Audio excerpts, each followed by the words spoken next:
आज हमारी second video है न्यूमेरिकल सीरीज़ की।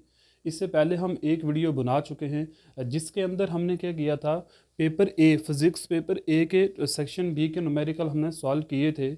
आज हम सेकंड वीडियो बना रहे हैं पेपर ए के ही, और सेक्शन सी के न्यूमेरिकल को आज हम सॉल्व करेंगे इसी वीडियो के अंदर। तो हमने एक सीरीज़ बनाई है जिसमें मैं क्या करूँगा, सेट ए, सेट बी और सेट सी के जो पेपर हुए थे आपके 2022 के, उनको सॉल्व करना है। तो कल हमने जो सॉल्व किया था सेक्शन बी के न्यूमेरिकल्स को, आज हम सॉल्व करेंगे सेक्शन सी के न्यूमेरिकल्स को, जिसमें आपको जो न्यूमेरिकल दिया गया है वो इस तरीके से कहता है, find the resistivity of a wire. आपको एक वायर की रेजिस्टिविटी निकालनी है जिसकी लेंथ आपको दे रखी है, जिसका डायमीटर आपको दे रखा है और जिसका रेजिस्टेंस भी आपको दे रखा है। तो आपको रेजिस्टिविटी निकालनी है। तो स्टूडेंट्स, एक्चुअल में होता क्या है, आपको जब भी न्यूमेरिकल सॉल्व करें तो सबसे पहले माइंड में आपको फार्मूला आना चाहिए। जब फार्मूला आपको आएगा तभी आप न्यूमेरिकल सॉल्व कर सकते हो।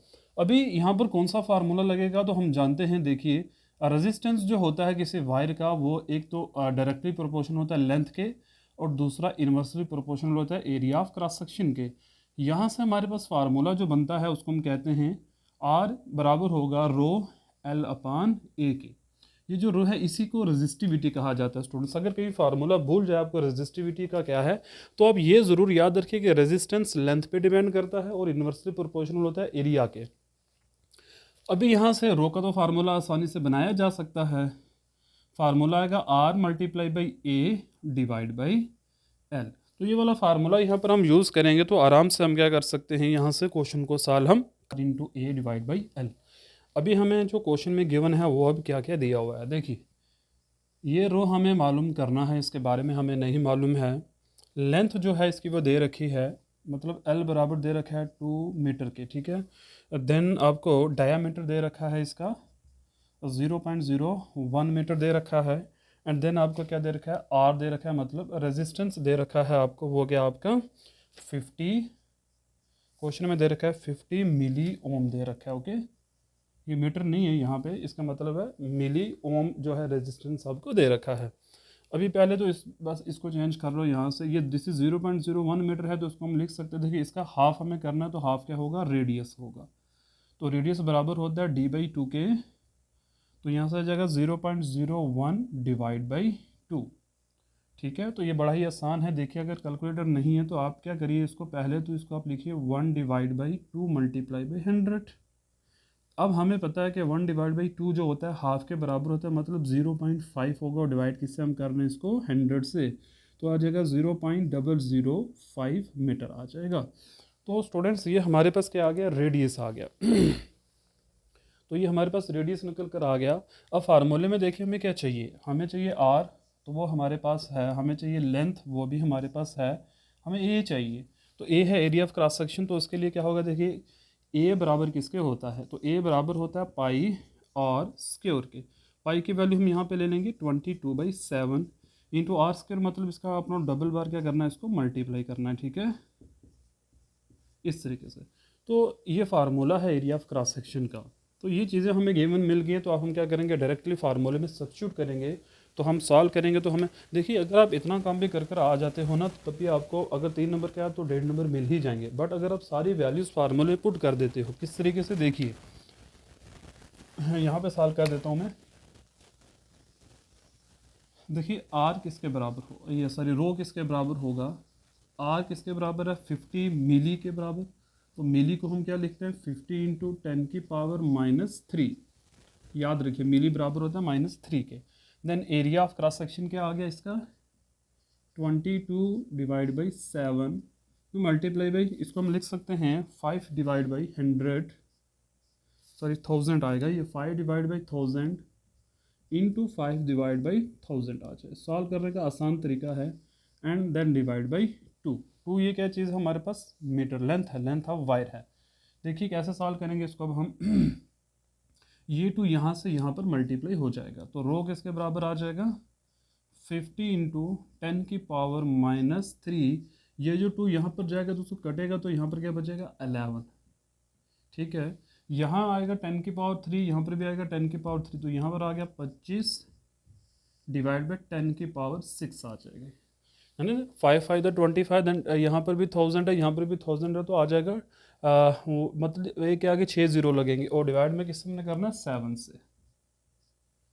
अच्छा, अब हम इसको लिख सकते हैं, रो बराबर हो जाएगा 50 मल्टीप्लाई बाई 11 और 11 को मल्टीप्लाई करिए 25 से एंड देन डिवाइड बाई 7। तो इसको हम कैसे सॉल्व करेंगे, देखिए पहले तो इसको आप लिखिए 50 multiply by 11 multiply by 25 divide by 7, then 10 की पावर -3 इंटू 10 की पावर -6 हो जाएगा ये। तो यहाँ से रो किसके बराबर आ जाएगा, देखिए अब इसको आप सॉल्व कर सकते हो, कटेगा तो नहीं, इसको इससे मल्टीप्लाई कर लो डायरेक्टली तो ये सॉल्व हो जाएगा। ठीक है, इसका एक और आसान तरीका भी है, आप क्या करिए 50 को 50 से मल्टीप्लाई करिए तो आ जाए कितना 255 इंटू 11 डिवाइड बाई 14, ये आ जाएगा 10 की पावर -9। ठीक है, अब अगर इतना भी आप सॉल्व करके स्टूडेंट्स एग्जाम में आ जाते हो तो आपको इसके पूरे नंबर मिलेंगे। ठीक है, अब हम अगर इसको क्या करें, मल्टीप्लाई करें 11 से तो आ जाएगा 11 0 तो 0, 11 0 0, 11 5 the 55, 5 carry 11 to the 22, then 27 divide by 14 and then multiply by 10 की पावर -9। तो रो जो यहाँ से हमें मिलेगा वो मिल जाएगा। अब इसको डिवाइड करना है तो डिवाइड कर ही सकते हो आप, तो ये जो आंसर हमारे पास आ जाएगा इतना भी रख सकते हो, अगर इसके आगे डिवाइड नहीं कर सकते तो मैं यहीं तक इसको छोड़ रहा हूँ बिकॉज टाइम की कमी के कारण। तो 10 की पावर -9 को नैनो लिखते हैं और रो के यूनिट होते हैं ओम मीटर। तो ये हमारे पास क्या आ गया, रो की वैल्यू आ गई, ओम मीटर आ गई। तो इस तरीके से आप क्या कर सकते हो, इस न्यूमेरिकल को आपने सॉल्व करना था, आपको सब कुछ गिवन दिया होता है, बस आपको एक फार्मूला यूज़ करना है तो आप बड़े आराम से क्या कर सकते हो, न्यूमेरिकल को सॉल्व कर सकते हो। इसका एक स्क्रीनशॉट आप ले लो, फिर हम आगे देखिए, यहाँ पर बस आपको डिवाइड करना, जो भी डिवाइड करके आंसर आएगा आपने वो यहाँ पर लिख देना है। Okay, so student next numerical है हमारा क्वेश्चन नंबर 12 आ गया। इसके आर में कुछ भी नहीं है तो आपको ये 100% करना ही पड़ेगा सॉल्व, इसके बिना आप नहीं कुछ भी कर सकते, ये आपको 100% सॉल्व करना ही करना है। तो क्वेश्चन नंबर 12 हमारे पास है, क्वेश्चन दे रखा है कि बैटरी है, आपको उसका ईएमएफ दे रखा है। तो आपको पता है बैटरी के ईएमएफ को हम कैपिटल ई से डिनोट करते हैं, जो कुछ गिवन है उसको आप लिख दो तो ये आ जाएगा 10 वोल्ट।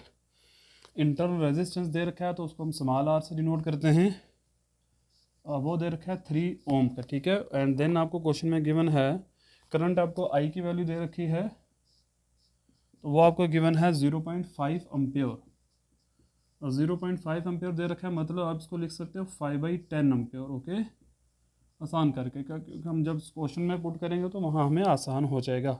अब कहता है और find the resistance of a resistor, हमें आर की वैल्यू निकालनी है और हमें कैपिटल वी निकालना है। इस कैपिटल वी को हम कहते हैं टर्मिनल पोटेंशियल डिफरेंस। अभी यहाँ पर इस क्वेश्चन को सॉल्व करने के लिए हम कौन सा फार्मूला यूज़ करेंगे, तो अपने याद रखना है ई माइनस वी बराबर होता है आई इंटू आर के। तो ये वाला फार्मूला आप याद रखिए, ई माइनस वी बराबर होता है आई आर के। तो यहाँ से हम इस फार्मूले से पहले वी निकाल लेते हैं तो फिर हम क्या निकालेंगे आर में, क्योंकि हम जानते हैं आर बराबर होगा वी बाई आई के। तो इस फार्मूले से कैसे निकले, देखिए ई दिया हुआ हमें 10 माइनस वी का तो पता नहीं है, करंट हमें कितना दिया हुआ 5/10 दे रखा है, आर हमें दे रखा है 3। तो यहाँ से क्या हो जाएगा, देखिए यहाँ से हमें काम करते हैं, पूरी टर्म को उठा के हम इधर ले आते हैं तो ये बनेगा 10 minus 15 divide by 10, this is equal to V. मैंने क्या किया, इस पूरी टर्म को ये प्लस की थी इक्वल टू इधर आए तो माइनस की बन गई। तो यहाँ पर क्रॉस मल्टीप्लाई अगर करना तो वैसे कर लो, तो सिंपल तरीके से सॉल्व कर दो, सिंपल कर लो, क्योंकि ये है 1.5, तो 10 माइनस 1.5 इक्वल टू वी। तो 10 में से आप अगर एक निकालो तो 9 बचेगा, तो ये आंसर आ जाएगा 8.5। तो जो वी हमें मिला है वो वी हमें मिला है 8.5, मतलब जो टर्मिनल पोटेंशियल डिफरेंस है वो 8.5 वोल्ट आया है हमारे पास। अभी हमें निकालना है आर, तो आर का फार्मूला है वी बाई आई का। देखिए वी बराबर है 8.5 डिवाइड बाई आई बराबर है 0.5 के। तो हम लिख सकते हैं 8.5 को 85/10 then multiply by 10 divide by 5। Actual मैंने इस टर्म को रिवर्स करके लिखा, क्योंकि 0.5 को हम लिखेंगे 5/10, तो 5/10 का इन्वर्स क्या होगा 10/5। यहाँ से ये तो कट गए दोनों, तो 5 1 द 5 हो जाएगा और 5 1 द 5 एंड देन 3 बचेगा तो 5 7 द हो जाएगा। ठीक है, तो चेक भी कर लेते हैं हम 35। ओके, तो आर बराबर हो जाएगा 17 ओम के। तो देखिए ये न्यूमेरिकल बहुत ही आसान था और 3 नंबर का न्यूमेरिकल था स्टूडेंट्स ये। तो कितना आसान सा न्यूमेरिकल है कि आपको R बराबर किसके आ गया, 17 ओम के बराबर आ गया। बहुत ही आसान न्यूमेरिकल है। हम नेक्स्ट न्यूमेरिकल जो है क्वेश्चन नंबर 13 की तरफ मूव करेंगे, लेकिन उससे पहले आप इसको कॉपी कर। न्यूमेरिकल जो हमारा है वो क्वेश्चन नंबर 15 की हम बात करेंगे। और इसके आर में भी देखिए, अगर इसके आर में जो क्वेश्चन है, आर में तो नहीं है बट इसमें जो क्वेश्चन नंबर 14 है वो आपको बता सकता है कि क्वेश्चन नंबर 15 को हम कैसे सॉल्व करने वाले हैं। कहता है magnetic field through a coil of 200 turns. तो मतलब पहला हमें क्या दिया हुआ, नंबर ऑफ टर्न्स हमें दिए हुए, एन दिया हुआ हमें 200, ठीक है। क्वेश्चन में जो गिवन दिया उसको फटाफट लिख लेना है आपने। उसके बाद दिया एरिया ऑफ क्रॉस सेक्शन, मतलब आपको ए दे रखा है 0.04 मीटर स्क्वायर दे रखा है आपको, ठीक है। ये मीटर स्क्वायर क्या है, इसके यूनिट है। देन स्टूडेंट्स आपको दे रखा है इस क्वेश्चन में चेंज इन वैल्यू दे रखी है, मतलब आपको B1 दे रखा है एंड B2 आपको दे रखा है। मैग्नेटिक फील्ड आपको दे रखा है, ना कि मैग्नेटिक फ्लक्स दे रखा है, तो इसमें आपने कंफ्यूज नहीं होना है, ठीक है। Weber metre square.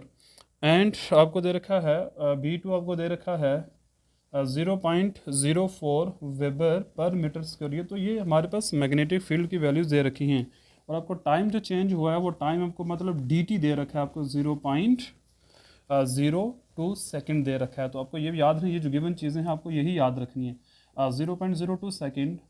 क्वेश्चन में कहता है आप क्या करिए, इंड्यूस्ड EMF E निकालिए और करंट निकालिए। और आपको R भी दे रखा है, रेजिस्टेंस भी दे रखा है आपको, बट उसका हमें यूज़ नहीं करना। अच्छा, करंट निकालने के लिए तो R चाहिए होगा हमें, तो R हमें दे रखा है कितना, 10 ओम का। तो अब हम कैसे इस क्वेश्चन को सॉल्व करें, तो देखिए हम जानते हैं जो EMF E होता है वो हमें निकालना है और साथ में हमें I निकालना है। तो अगर फेराडे का सेकंड लॉ आपने पढ़ा होगा तो वो कहता है E बराबर होता है -N into D phi by D T होता है। फाई यहाँ पे स्टूडेंट्स कहते हैं मैग्नेटिक फ्लक्स को। अब यहाँ पर हमें पता है फाई जो होता है वो बराबर होता है B इंटू ए के। तो हम यहाँ वैल्यूज़ डाल देंगे उसकी, N into D by D T of, तो फाई बराबर हो गया B इंटू ए के। यहाँ से ए तो कांस्टेंट है तो उसको हम बाहर ले लेंगे तो आएगा N A D B by D T आ जाएगा।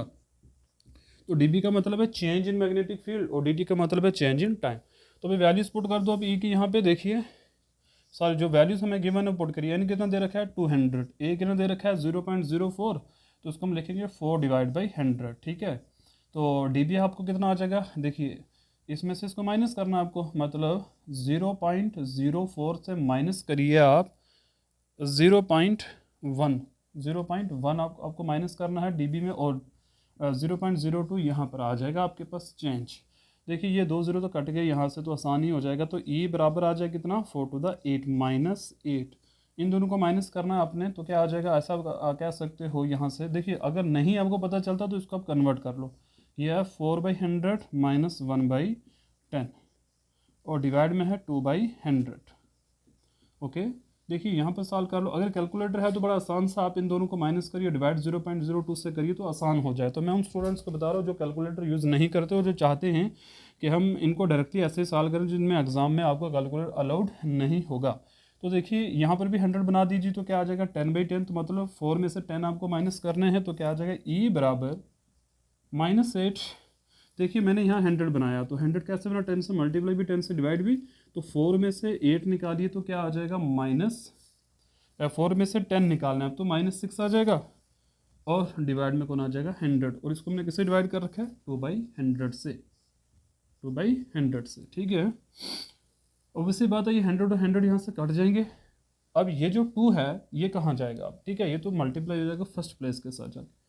तो E किसके बराबर आ जाएगा, पहले हो जाएगा, देखिए माइनस इंटू माइनस क्या हो जाएगा, ये स्टूडेंट्स 2 जो है ये मल्टीप्लाई होगा सेकंड प्लेस के साथ, यहाँ पर मल्टीप्लाई हो जाएगा, ठीक है। ये जस्ट अ मिनट वेट, कोई बात नहीं। E बराबर हो जाएगा, पहले मल्टीप्लाई कर लो, 8 6 द 48 हो जाएगा, और डिवाइड में कौन है हमें 100, देन डिवाइड में कौन है 2/100, ठीक है। तो हम इसको कैसे लिखेंगे, देखिए इसको हम लिख सकते हैं 2 डिवाइड बाई 100। जब ऐसे लिखेंगे तो बेशक ये 100 कटेगा और ये 2 जाएगा यहाँ पर, तो E बराबर हो जाएगा कितना 48 डिवाइड बाई 2, तो ये आ जाएगा 24 वोल्ट। तो जो EMF है हमें वो मिल गया कितना 24 वोल्ट हमें EMF मिल गया एक कॉइल का, ठीक है। अब हमें कहता है आपने I निकालना है, तो करंट बराबर होता है, देखिए ओम्स लॉ क्या कहता है, V बराबर होता है I R के। तो यहाँ से I बराबर होगा V बाई R के, V आ गया हमारे पास 24 और R दे रखा है 10, तो करंट यहाँ से आ जाएगा आपके पास 2.4 एम्पियर का। तो बड़ा ही आसान न्यूमेरिकल है ये भी, बस आपको याद रखना है गिवन क्या दे रखा है और कैसे इसको हमने सॉल्व करना है। तो बस मैं वही बात बार बार दोहराऊंगा स्टूडेंट्स, आपको फार्मूले याद रखने पड़ेंगे न्यूमेरिकल को सॉल्व करने के लिए। तो आज की क्लास हम यहीं तक रखेंगे, नेक्स्ट न्यूमेरिकल हम नेक्स्ट क्लास में करेंगे।